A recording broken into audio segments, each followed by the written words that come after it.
quite lengthy, so we're just going to jump right into it.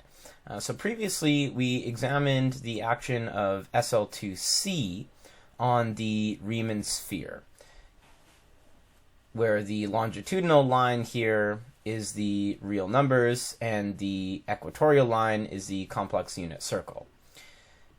And we also looked at the action of the subgroup SL2R on the Riemann sphere, and we found that it basically broke into three orbits. That is, it always preserved the real numbers plus the point at infinity. It preserved the right hemisphere being the upper half complex plane, and the left hemisphere being the lower half complex plane. So today we'll be looking at the group SL2Z acting on the upper half complex plane. And as I suppose a spoiler, the way in which it acts is actually the thumbnail in the video.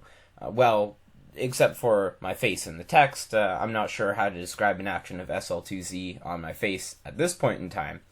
But the idea is that each of the regions you see in the thumbnail, that is a different translate of a specific region in the complex upper half plane. So we're going to make this precise by first defining a set D to be all those numbers, complex numbers of the upper half plane, whose real part is going to be strictly between -1/2 and +1/2. So we can say that by saying the absolute value of the real part is strictly less than 1/2, and that the complex norm is strictly larger than 1. So this region looks like we have this dotted line lying right on the complex unit circle, the complex numbers of norm exactly equal to 1, but it's dotted since it's not included. And then we have the lines, the vertical straight lines, where the real parts are -1/2 and +1/2. Now we are going to need to consider the closure of this region, so these lines are no longer dotted. We do consider the numbers which are exactly real part plus or minus 1/2 and norm exactly 1. So we'll want to pin down what these numbers are sitting in the corner. So if we were to write our complex number z as x plus iy, x is equal to plus or minus 1/2. And we know that our complex number has norm 1, which means x squared plus y squared is equal to 1. And since x squared is plus or minus 1/2, well, plus or minus 1/2 squared, that is simply just 1/4 either way. And all of this to say that y squared is equal to 1 minus 1/4, which is 3/4. And taking square roots, we find that y is plus or minus √3 over 2. However, y is the imaginary part of this complex number. And we've decided that we're working in the complex upper half plane, so we can safely ignore the case when it's negative. So in summary, described as a pair of coordinates, our complex number has real part plus or minus 1/2, and imaginary part √3 over 2. And so these are the coordinates of the complex numbers sitting in the corners of this region D. And this may look familiar if you recall working on the unit circle in terms of sine and cosine. These are coordinates of a point lying on the complex unit circle, and the angle that it makes with the x-axis, or in this case with the positive real axis, the possible angles of these 2 points are pi over 3 and 2 pi over 3. We can describe any complex number in its so-called polar form.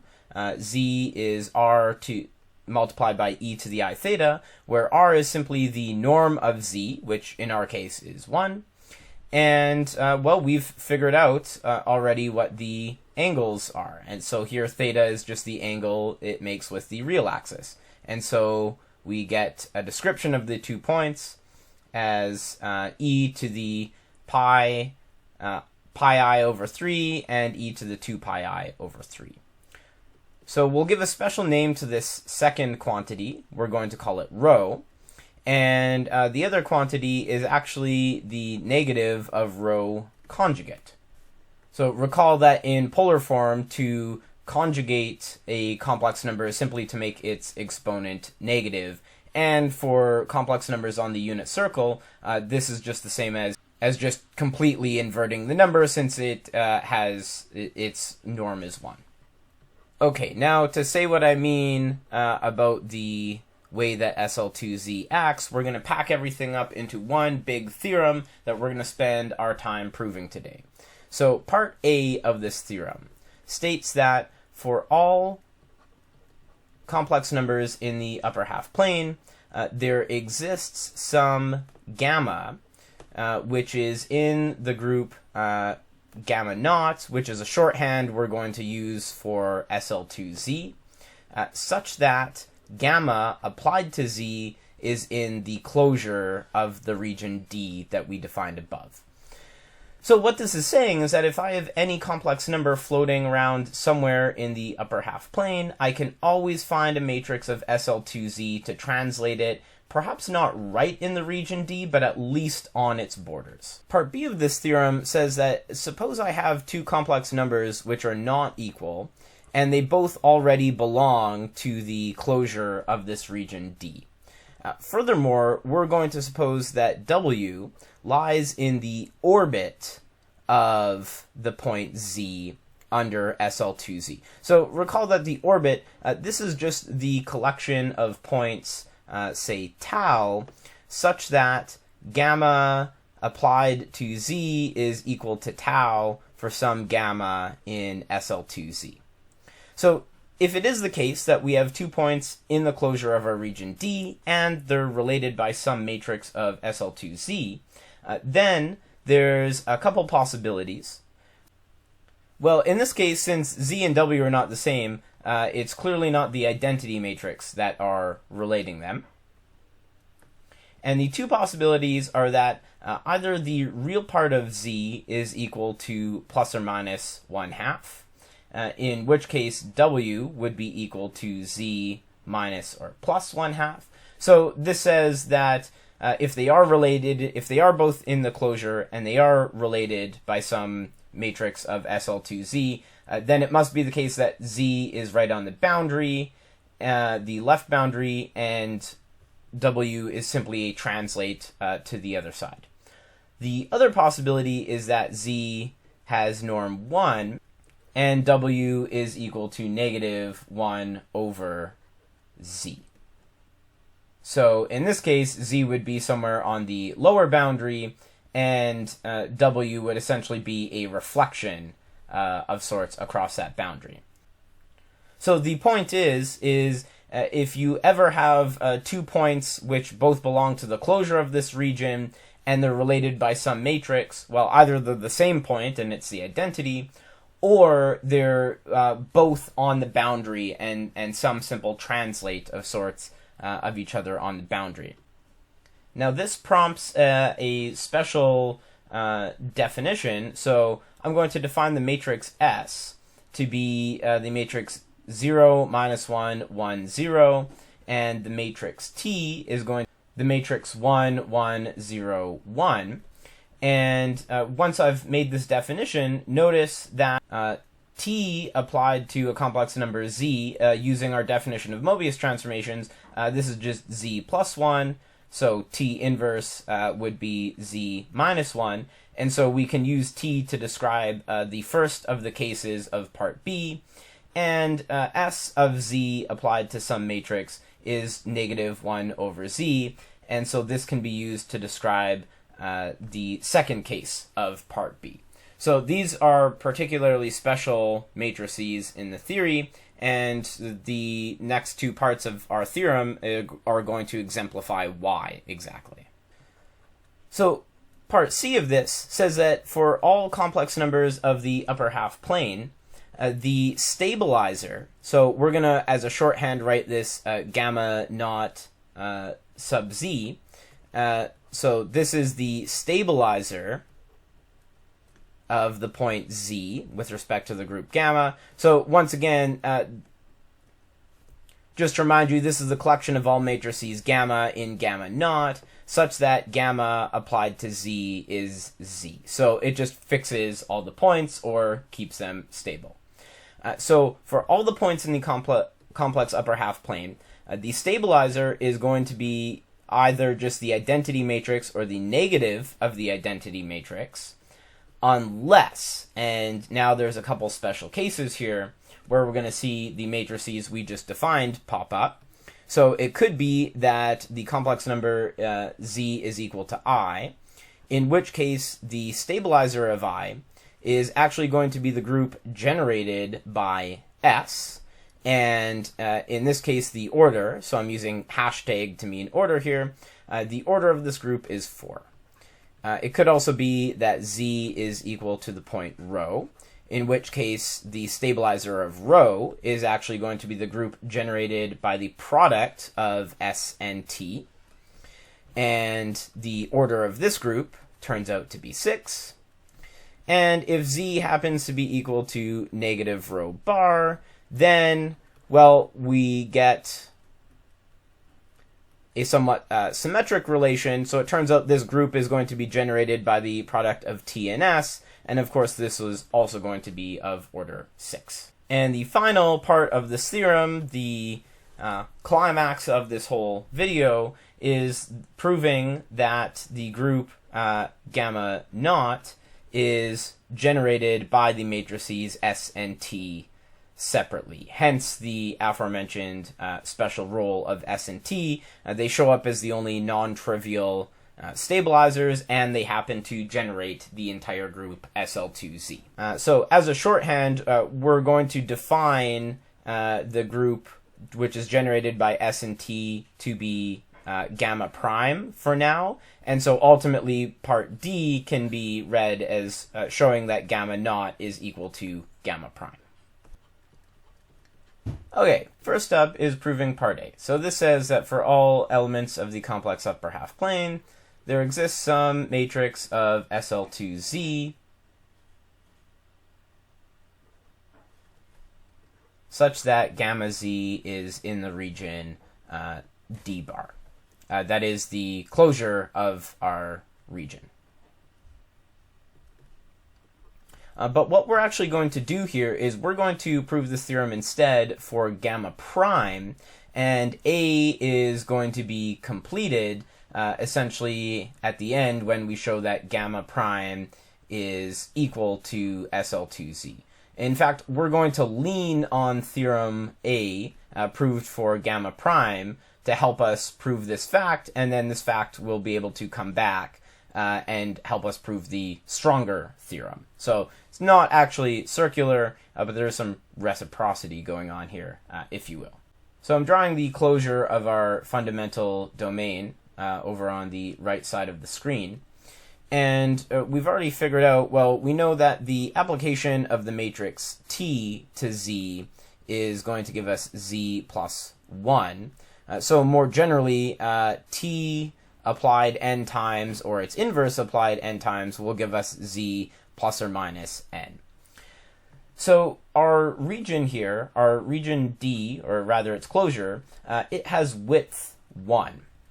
And application of this matrix T says essentially we can always translate elements of the complex upper half plane left or right by 1. So if I have some number of the complex upper half plane, I can always apply T enough times so that it's going to land somewhere exactly in this region. It might be right on the border, or it might be inside, but since this is width 1 and I can always translate elements left or right by 1, I should always be able to do this.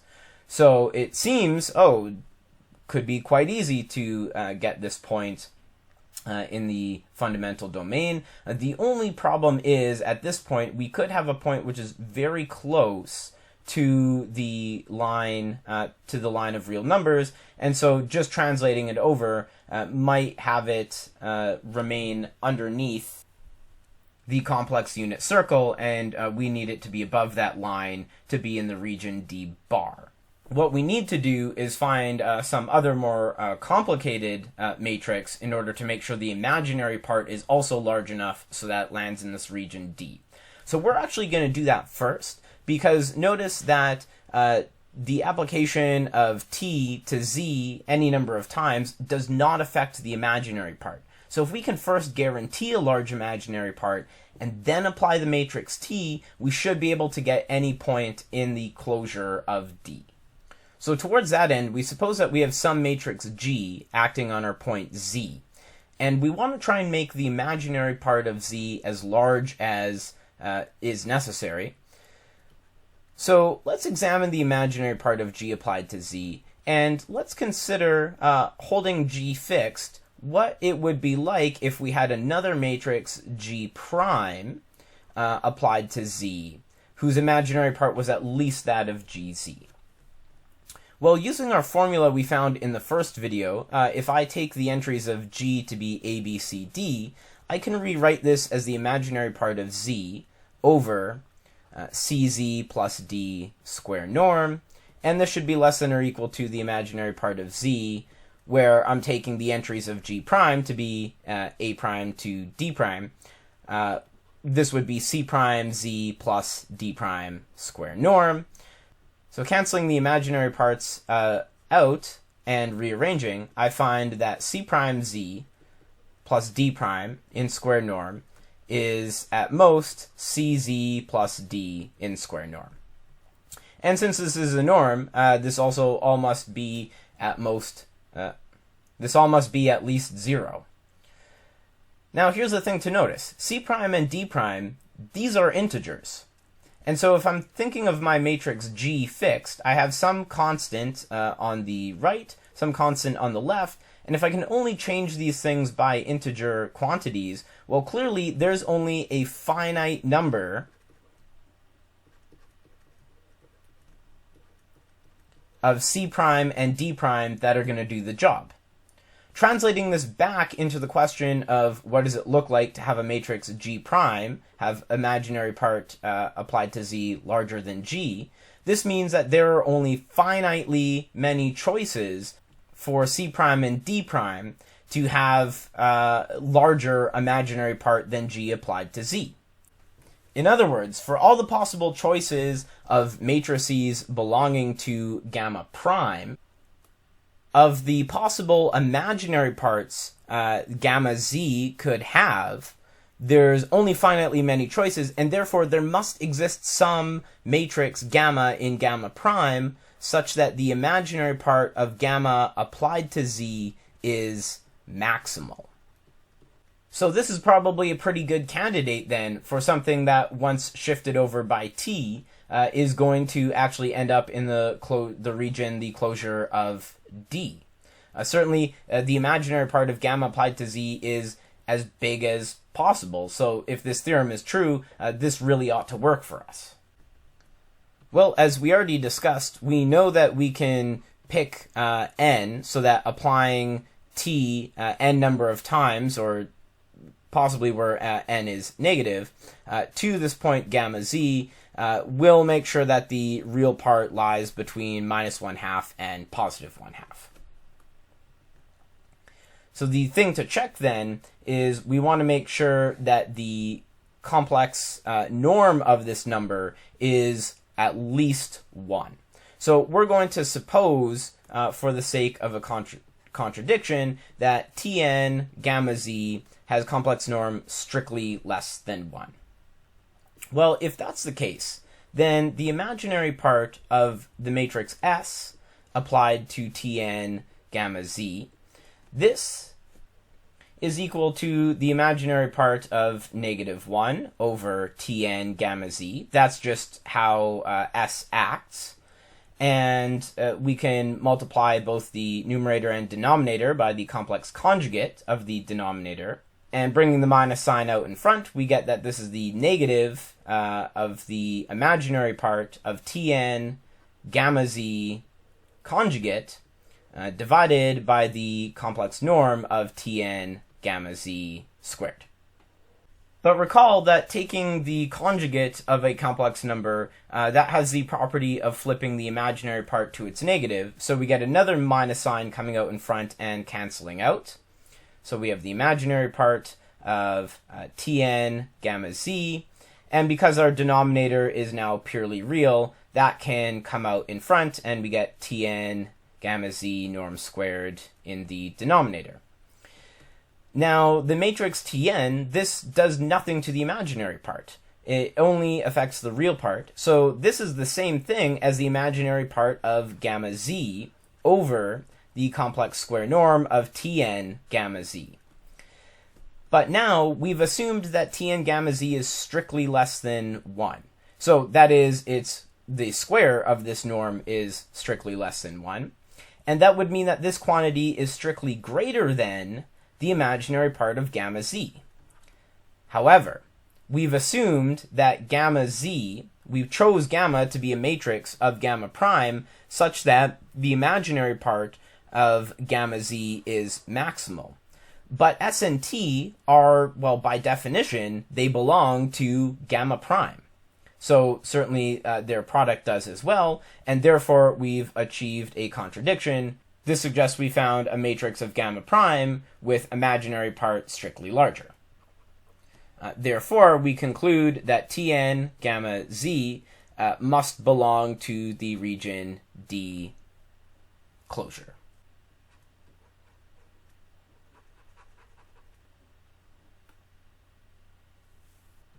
So now we're going to prove part B, which says that if we have two non-equal complex numbers, both belonging to the region D, and we suppose that W is equal to gamma z for some element gamma of SL2z, then either the real part of z is plus or minus 1/2, and W is equal to either T inverse or T applied to the matrix Z, or it's the case that Z has norm 1, in which case W is equal to the matrix S applied to Z. Now, while we're proving B, we're also going to end up proving C at the same time, which this is describing the stabilizer of any of the points in the region, which is the closure of D. So we're going to have to keep our eyes open as we're working through the different cases here for stabilizers or matrices that are fixing elements as they pop up, and we're going to do so in an exhaustive way. The one thing to notice right away that both the identity matrix and the negative of the identity matrix both belong to the stabilizer. More generally, one can see that for a matrix ABCD acting as a Mobius transformation on Z, this has the exact same effect as the negative of that matrix acting on Z. The first thing to do is to take a matrix of SL2Z and to take our point Z of the closure of D, and without loss of generality, we're going to assume that the imaginary part of gamma Z, which this is just W, is larger than, or I should say at least, the imaginary part of Z. The reason why I say without loss of generality is because we could have just as easily, if this wasn't the case, we could have decided instead of starting with Z, we could have started with W and looked at gamma inverse W. And thus we would retain the result after all. So again, we employ the sort of fundamental calculation from the first video. So we get the imaginary part of Z over CZ plus D squared, being at most the imaginary part of Z. We cancel the imaginary parts out, and we're able to obtain the inequality that, after rearranging, that CZ plus D in square norm is at most 1. So we can expand this out to get that CZ, C real part of Z plus D squared is equal to C imaginary part of Z squared. This is just a calculation of the complex norm. And expanding this out, we get C squared multiplied by the real part of Z all squared plus 2CD real part of C plus D squared plus C squared multiplied by the imaginary part of Z squared. Okay, now, we have the real part of z squared and the imaginary part of z squared, and they both share the same coefficient, c squared, so that can be pulled out in front. And recall that we're assuming the complex norm of z, well, we're assuming that z is in the closure of the region D. So we're assuming that its complex norm is at least 1. Therefore, this entire expression is at least c squared multiplied by 1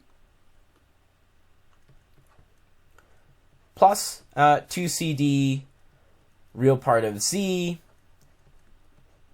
plus d squared. Now this inequality is actually going to be really important throughout the rest of the proof, so we're going to hang on to this. Continuing for now though, let's suppose towards a contradiction that c had absolute value at least equal to 2. Well, this expression would then be at least 4 plus 4d real part of z plus d squared. Now you might object and say, well, perhaps we should be putting, also considering when c is negative for this middle term. But the point is that both the real part of z or d could pick up a minus sign and account for that. So that can already be absorbed into those cases. Speaking of which, the real part of z, we want to try and make this expression as small as possible. Again, the d can handle the negative sign, so we just consider, well, what is the largest norm of the real part of z that can possibly occur? So largest it can be in norm is 1/2. So we find that this expression is at most 4 plus 2d plus d squared. And if we just look at this portion, 2d plus d, this factors as d multiplied by 2 plus d. So its zeros are at d equals 0 and d equals minus 2. And since the leading coefficient is positive, the only integer for which this takes a negative value is d equal to minus 1. So this is the absolute smallest that this expression can be, is when d is minus 1. And notice that, well, the expression is positive. This is 4 minus 2 plus 1, which is 3. And now we have our contradiction, because 3 is certainly not less than or equal to 1. Therefore, we found that it cannot be the case that c is at least 2 in absolute value. So we conclude that c must either be minus 1, 0, or positive 1. So we have a couple cases to consider now. First is the case when c is equal to 0. The first thing to notice is that d cannot also be 0. Otherwise, the matrix, being A, B, C, D, well, it would have a row of zeros, meaning it's a singular matrix, so its determinant couldn't possibly be equal to 1. Also, by looking at our inequality here, the c's are equal to 0, the d is equal to 1, and we get that d squared is less than or equal to 1. So this implies that d must be plus or minus 1. So we'll first consider the case when d is equal to 1. And this means that our point w, which is gamma applied to z, this must be the matrix A, B, 0, 1 applied to z. But now notice in the determinant, which is going to be a multiplied by 1 minus b multiplied by 0, well, the b contributes nothing to the determinant, and since the determinant must be equal to 1 and a is an integer, the only possibility is that this is the matrix 1, b, 0, 1 applied to z. And carrying out our definition of Mobius transformation, we find that this is z plus b. However, we're assuming that both w and z lie in the region D. But the only way that both of these could lie in the closure of the region D and differ in the real part by an integer is either if b was 0, well, that would give us the identity matrix, and we're assuming that w is not equal to z, so that can't be the case. And our region only has width 1, so the only other possibility is that z is right on the boundary, and w is a translate right across. That is, the only other possibility is that b is plus or minus 1. And thus we find ourselves in the first case of part B of this theorem.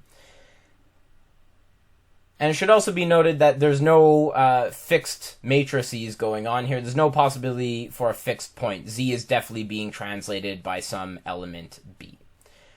Now, if we were to consider the case when D is equal to -1, we would end up getting much the same. It's just that A would now be equal to -1, and the same argument would continue. We would just end up, again, in this case, where the real part of Z is plus or minus 1/2, and W is just a translate by 1 or -1 of Z.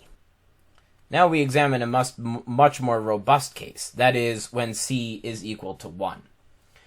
Again, we're going to look towards our special inequality, and we can obtain the expression that 1 is at least 1 plus 2d real part of z. Now, if we suppose, once again, to the contrary, that d in absolute value was at least 2, then we would have the inequality 1 plus 4 real part of z plus 4. In other words, we would have the inequality 5 plus 4, the real part of z. Again, you may worry, well, we need to consider when d could be negative, but this can also be absorbed into the real part of z being negative. And looking at this expression, since the norm of the real part of z is less than or equal to 1/2, we see that there's no way we can make this number large enough, a large enough negative number to take anything away from 5. So certainly it can't be the case that this quantity is ever less than or equal to 1. And we find now that d, in this case, must be norm at least, or absolute value at most 1. So heading into our subcases, first we consider, well, what if d was 0 itself?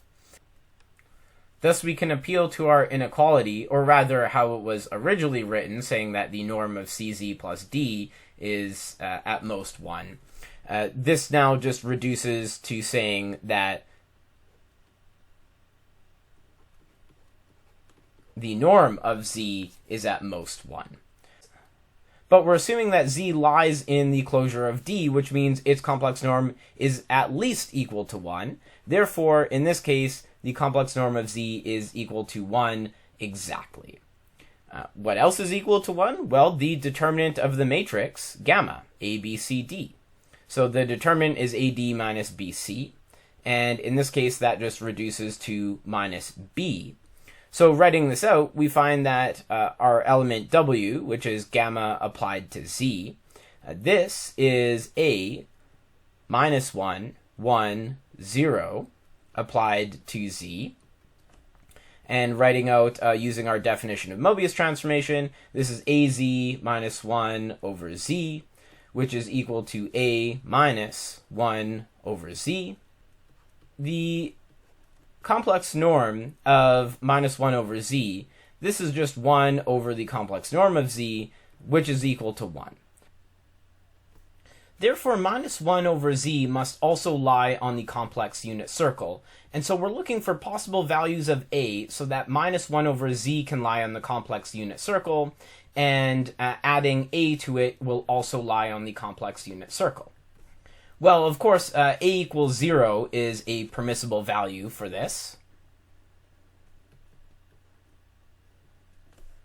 And the only other option is really, so we're looking for a point on the complex unit circle, 2 points on the complex unit circle, which are separated by a horizontal line. And well, the only other possibility is that A is equal to The complex unit circle has diameter 2, so that would be the points that lie right on the real line, but clearly we're in the complex upper half plane, so we can't consider points that are directly on the real line, and we're certainly not going to consider the points, the pair of points which satisfy this below the real line.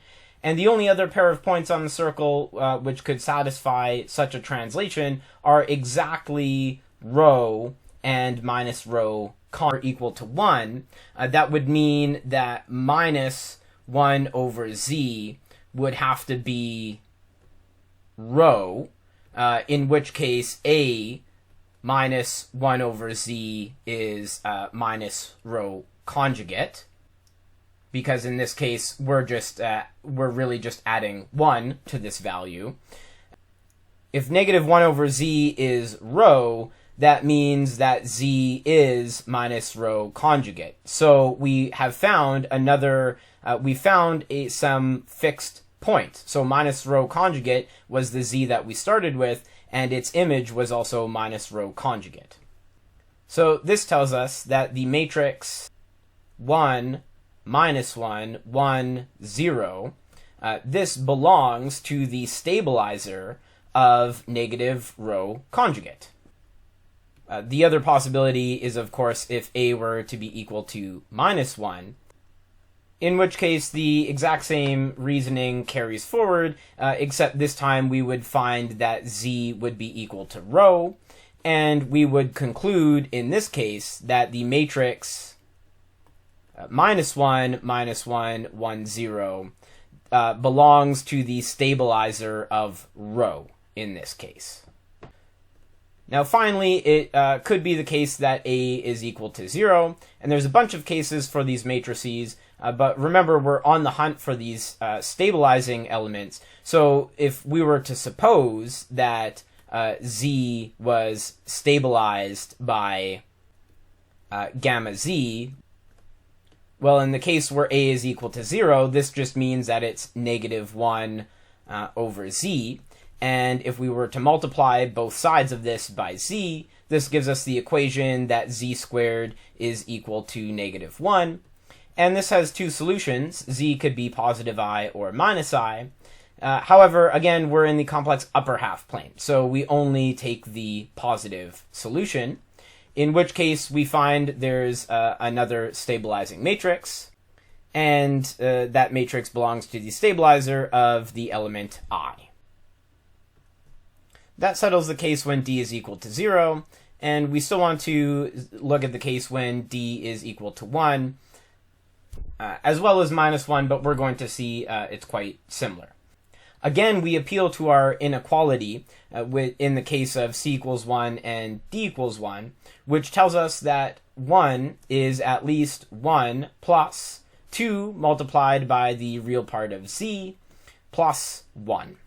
In this case, we can see this is only possible if the real part of z happens to be equal to minus 1/2. So we know that our point z is somewhere on the left boundary. It's on the line real part equal to minus 1/2. And going back to the inequality in its original form, so we have that z plus 1 in norm is at most 1. So that means that if we were to add 1 to our point z, we should get something which has norm at most 1. Well, clearly anywhere up here, if I were to add 1, I'm not getting a point which is below the complex unit circle. However, the only point that has this property is the point rho itself. So in this case, we're forced into having to take z being equal to rho. Now the determinant of our matrix is 1, which is AD minus BC, and since both D and C are equal to 1 in this case, we get A minus B, and that means that our point W, which is gamma acting on Z, which is rho in this case, this is the matrix A minus 1, 1, 1, applied to the point rho. So using our rule of Mobius transformations, this is A rho plus A minus 1 over rho plus 1. expanding this out, we get A multiplied by rho plus 1 over rho plus 1 minus 1 over rho plus 1. So the rho plus 1's cancel out, and rho plus 1 is also equal to negative rho bar. So this becomes A minus 1 over minus rho bar. So the minus signs are going to cancel out, and since this is a complex number of unit norm, inversion is just the same thing as conjugation, and so this becomes A plus rho. Now, since this is our point W, we're assuming that this is in the closure of the region D, so this point must also belong to the region, and this is, again, only possible if we're shifting over by an integer. It must be the case that either A is equal to 1 or A is equal to 0. So in the case when A is equal to 1, the overall effect of this transformation is to send our element Z, which is rho, over to minus rho bar. In the case when A is equal to 0, though, we find ourselves with another fixed point, or another matrix, fixing the point rho. So we get that the matrix 0, minus 1, 1, 1 is also in the stabilizer of rho. So the case for D being minus 1, well, things are very similar, so I'm just going to be really brief about this. The same argument tells us that Z is minus rho conjugate, and the same argument using the determinant tells us that 1 is equal to minus A subtract B, and so we find that applying our matrix gamma to minus rho conjugate, this eventually leads to the expression A minus rho conjugate, from which it follows that A is either minus 1 or it's 0, and we get the exact same cases where A is minus 1, we have a matrix which is swapping minus rho conjugate and rho, and in the case when A is equal to 0, we end up obtaining the matrix 0, minus 1, 1, minus 1, as an element of the stabilizer of minus rho conjugate. So that wraps up all the possibilities for the case when C is equal to 1. We found out that D had to be of absolute value at most 1. We analyzed each of those cases. In some of those cases, we found matrices that pushed elements around, and in other cases, we found some stabilizers. And so we've just about characterized every possibility. What's missing is the case when C is equal to minus 1. Recall that the action of the matrix gamma is the same thing as the action of the matrix minus gamma, however. And so when analyzing the case C equals 1, one can, instead of considering the matrix gamma, just consider the case of minus gamma, and then it's just using the argument of C equals 1 once again. And we managed to find along the way the stabilizers of each of these elements, and thus we've essentially proved part C in this process. Now, there's one thing to mention. So, for instance, this is supposed to be the group generated by S, and you might well complain, well, we've only found one such matrix, but we know, we had already pointed out previously that the identity and minus the identity belong to every stabilizer group. And we know that, more generally, the action of any matrix of SL2Z acts the same as its negative. So both S and minus S we know belong to this stabilizer of I, and then it's just a matter of checking the matrix multiplication that the matrix S actually generates this. So there are, in fact, 4 elements of this group. And the same can be said for, say, the stabilizer of rho. One can easily check just by multiplying out the matrix S and T, and then taking powers that one obtains the 2 matrices we wrote down, as well as their negatives, and of course plus or minus the identity matrix. And then a very similar statement happens over here for the matrix T multiplied by S, generating the stabilizer of minus rho conjugate. So at long last, we come to the ultimate theorem of this video, and that is to prove that gamma prime is the group SL2Z. Specifically, that the group SL2Z is generated by the matrices S and T. So towards this end, we let gamma be an element of SL2Z, and we're going to take some element which belongs to the region D. So it's not on its boundary, it's in the region D itself. Well, the element gamma applied to Z, this belongs, this is somewhere in the complex upper half plane. We don't know necessarily, but by part A, remember part A, we showed that if we have any element of the complex upper half plane, there exists a matrix gamma prime, which belongs to capital gamma prime, such that gamma prime Z is in the closure of D. So therefore, we can take this matrix gamma prime in such a way that gamma prime applied to gamma Z is in the closure of the region D. But now part B tells us if we have two non-equal complex numbers in the closure of D, so it could be the case, let's assume that Z were not equal towards a contradiction, assume that Z was not equal to gamma prime gamma Z, then it must be the case that these two elements differ by, well, some specific matrix belonging to gamma prime. However, it says that both Z and W must lie right on the boundary. They have to lie right on the border. But this is a contradiction because we know that Z is not on the boundary. It's in the set D itself, being an open set which doesn't contain its boundary.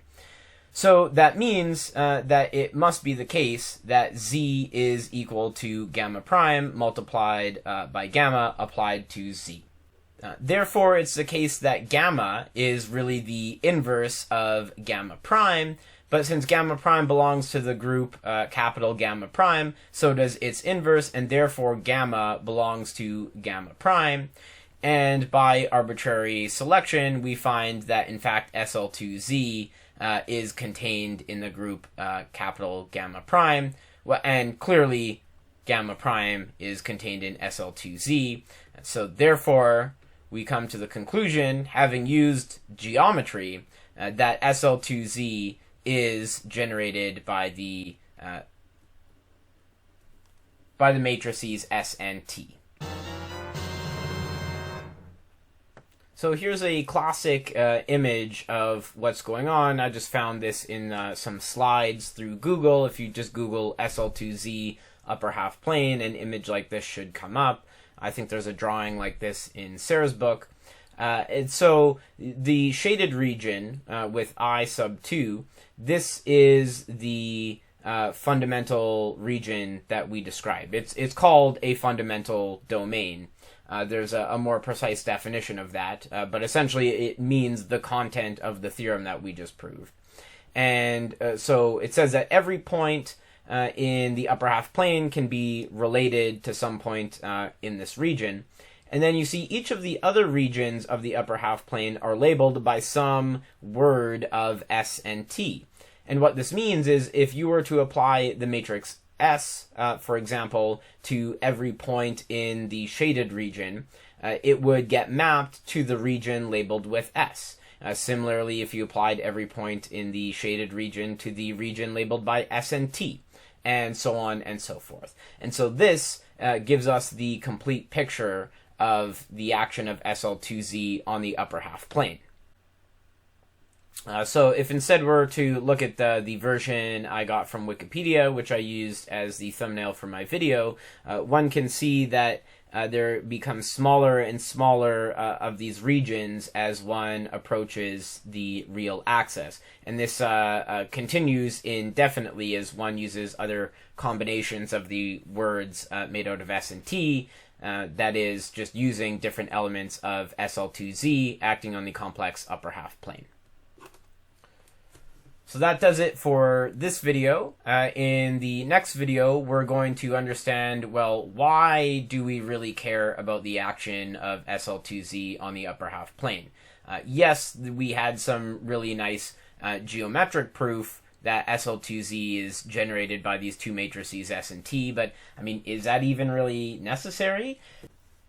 So next video, we'll see that this is gives us the moduli space for complex elliptic curves, and we're going to introduce the notion of weakly modular functions.